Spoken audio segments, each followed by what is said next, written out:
I'm John Brasinos, Editorial Director with GSG World Media. We publish 4 social media magazines, each one devoted to a major social media website. FB in Business for Facebook, LI in Business for LinkedIn, Tweeting in Business for Twitter, and there's LI in Business and the Big G in Business for Google. 4 magazines, sometimes hard to keep track, and 4 affiliated websites. We have a combined readership of about 14 million people, so that's quite a bully pulpit. And I'm here at Blog World and New Media Expo 2011 in Los Angeles with Guy Kawasaki. It's my great privilege and honor to be sitting here with Guy. There's a cliche that, so-and-so, when someone's being interviewed, they say that so-and-so doesn't need an introduction. Guy doesn't need one. I'm going to give one anyway. He's one of the. He's famous for having been one of the marketers at Apple, who marketed the consumer icon, the Macintosh, in 1984. He's a Silicon Valley venture capitalist and author, and just basically a high-tech guru. Guy, thank you so much for taking time out to be with us. My first question is, at every show is like a subculture, and there's a buzz. There's like 1 or 2 salient issues that are in the news that everyone's talking about, and what are the salient topics at this show that people are talking about in the hallways and in the meeting rooms and the cocktail parties? What are 1 or 2 issues? Well, I would predict it's going to be the new Facebook, what Facebook is doing with the timeline, stuff like that. And also, Google Plus, how's it doing? Will it make it? How are you using it? Are you finding it more engaging, more enchanting than Twitter and Facebook? Yeah, Google Plus. Tell me, what kind of advice would you give business people on the best way to utilize Google Plus for your business? Well, Google Plus doesn't have fan pages yet, so everybody there has to be a person. Having said that, fan pages are going to come.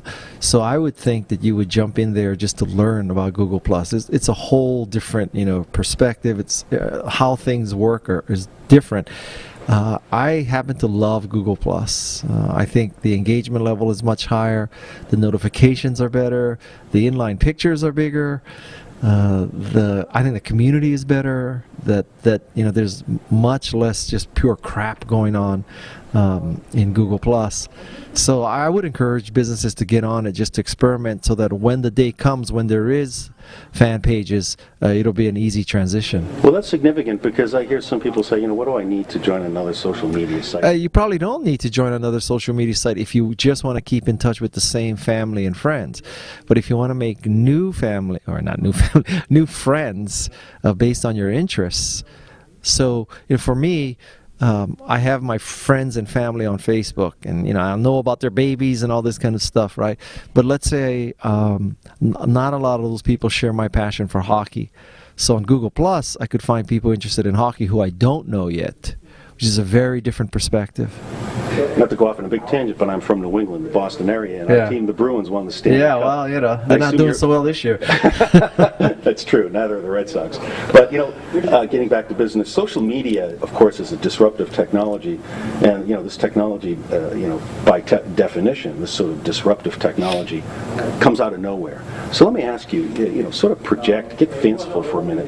Can you envision any sort of new technology that comes out of left field that no one anticipated, that leapfrogs existing social media technology and disrupts the current order, the status quo? Well, by definition, if it's going to come out of nowhere, I won't know about it. Right, exactly. But, you only have to look back a few years, because a few years ago, everyone was predicted that MySpace would control the world, right? And Rupert Murdoch made a very bad bet. Yeah. Obviously, MySpace is not controlling the world. And 6 years ago, Twitter didn't exist. Right. So if you just look at those 2 precedents, 3 years from now, will Facebook be as dominant as it is? Who knows? Maybe it's Google Plus by then. Well, Sean Parker said, co-founder of Facebook, former president, said that, quote, Facebook would have to screw up royally to lose its dominant market share. That's probably true, but, you would have said that about MySpace, too. You would have said that about Microsoft. I mean, you would have said that about a lot of companies. So, You know, who knows? 3 years from now, who knows where Apple will be? That's right. That's right. Well, a case in point is how quickly corporate fortunes or technology changes, or at least corporate fortunes change in the digital era. Netflix was considered a well-run company. Yeah. It was a darling of Wall Street, could do no wrong, and they made a couple of very bad blunders, and the stock tanked. They lost like 800,000 subscribers. It's a reminder of how social media can meet social Darwinism. Right. Well, but I also think with Netflix, I would predict that's a temporary aberration. I don't, you know. You think they're going to find their way again? Yeah, I mean, fundamentally, they provide a very useful service. So that's a dip. I don't think it's cratering. On a related note, Yahoo. Yesterday it was revealed in the Wall Street Journal that Yahoo was looking for an investor to sell 20% of it, which effectively would cede the reins of control to another entity. Will Yahoo find its footing again? What's your hunch? Well, you know, Yahoo is like Apple in the mid-'80s, where it's probably doing better than most people think it is doing. And so I've been in Apple in the mid-'80s. I know what it's like. And now you look at Apple, it's totally dominant. So I would not write off Yahoo yet. I mean, there's those Yahoo properties, Yahoo Answers, they still have a lot of traffic for search. Yahoo Mail, the storefronts, those things are still very viable. So, you know, with a CEO with great passion and great vision, why not? Again, 3 years ago, MySpace was going to dominate, right? So 3 years from now, who knows? Yahoo may be dominating. You never know. Yeah, that's true. Speaking of the rise and fall of who happens to be in power, we see how social media fed revolutions in the Mideast. Yes. And riots in Britain, and the Occupy Wall Street protests in this country, people organizing flash mobs. Do you think this is a new era in human history where authoritarianism will find it even harder to keep a lid on freedom because of the empowering? Well, I definitely think social media will make it harder. I don't know if social media is going to eliminate it. Right.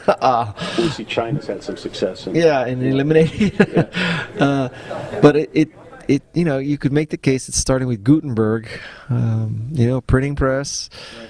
And then website, and then blog, and now social media. I mean, the trend is their friend. But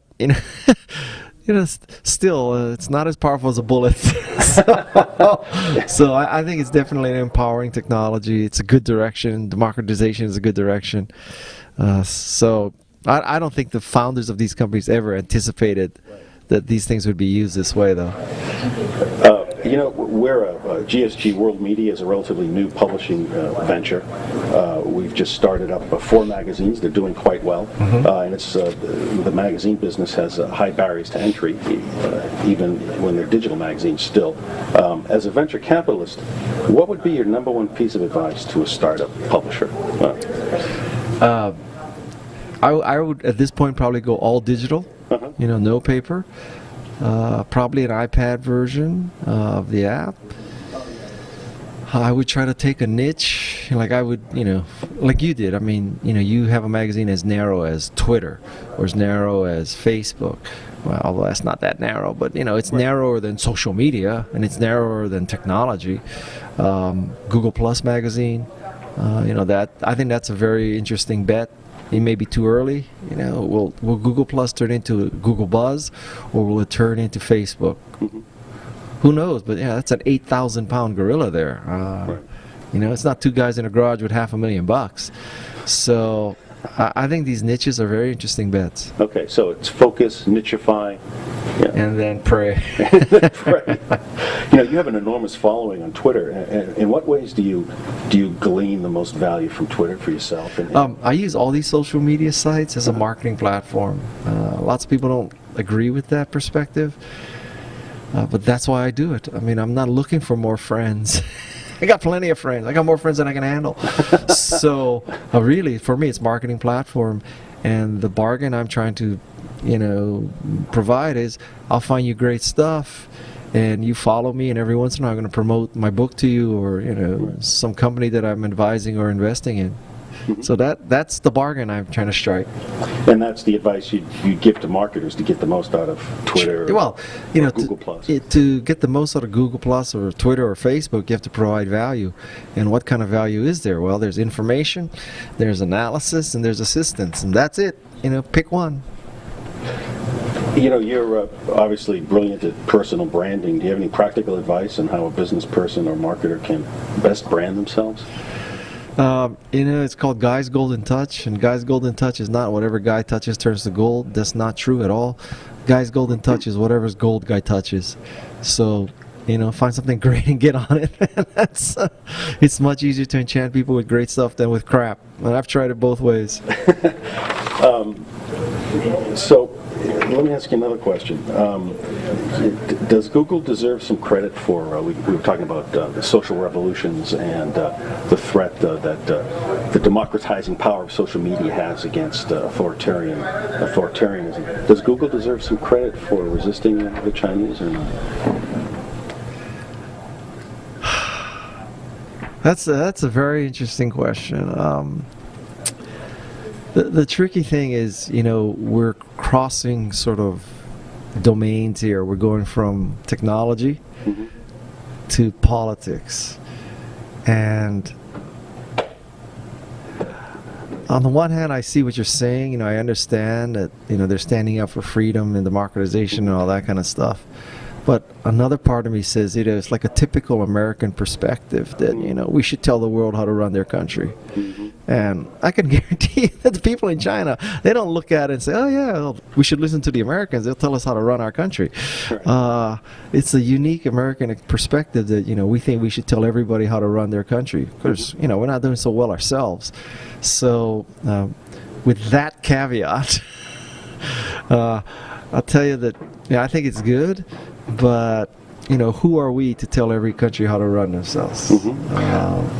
Fair point. On a related note about the nexus of social media and politics, it seemed in 2008, Barack Obama ran a brilliant marketing campaign. He dominated social media.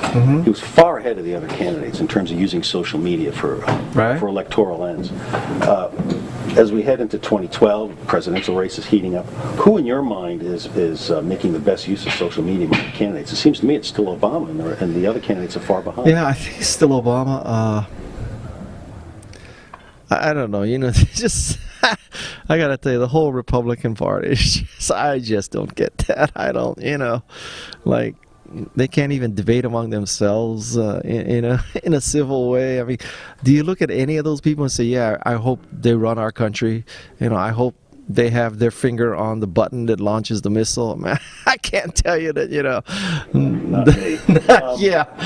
Well, related to that, Newt Gingrich has always portrayed himself as being in the vanguard of innovation and social media, and he's always quoting Alvin Toffler and John Nesbitt. He says, I have all these millions of Twitter followers. And now it's come out that a lot of those Twitter followers, he paid a third-party vendor to boost his Twitter following. I don't know if you're familiar with that. No, sounds, that's typical, right?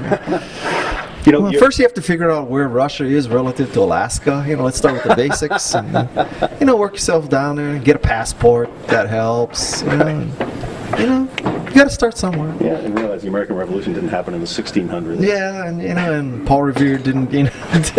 What did she say that Paul Revere did? It was like physically impossible to. Well, that the first shot of the American Revolution occurred in Concord, New Hampshire. You're a busy guy, and I'm going to let you go. You've been very generous with your time. One last question. Yes. I think this is a fitting end question. What would your very concise epitaph be for the late great Steve Jobs?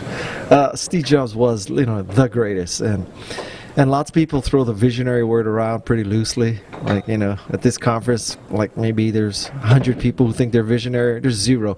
I mean, basically, from my perspective, visionary business people, Walt Disney, Steve Jobs. If you've asked me for just one, Steve Jobs. Because Steve Jobs did Apple I, Apple II, Macintosh, iPod, iPhone, iPad. That's 6 huge things. Any one of them would be enough for most people. He did 6. 6 people, that's a trend. 6 things, that's a trend, not one of. And so, he's the man. Absolutely, he's the man. The irony is, sitting here at Blog World Expo, new media and all that, Apple's antisocial. I mean, if you look at all the recommendations of the so-called experts about being open and transparent and engaging and all that, Apple's 0 for 3 there. So Apple just sort of disproves everything we stand for at this show. A paradox, I guess. Yeah. So, thank you. You're very welcome. I really enjoyed it. Thank you. Guy Kawasaki, thank you very much.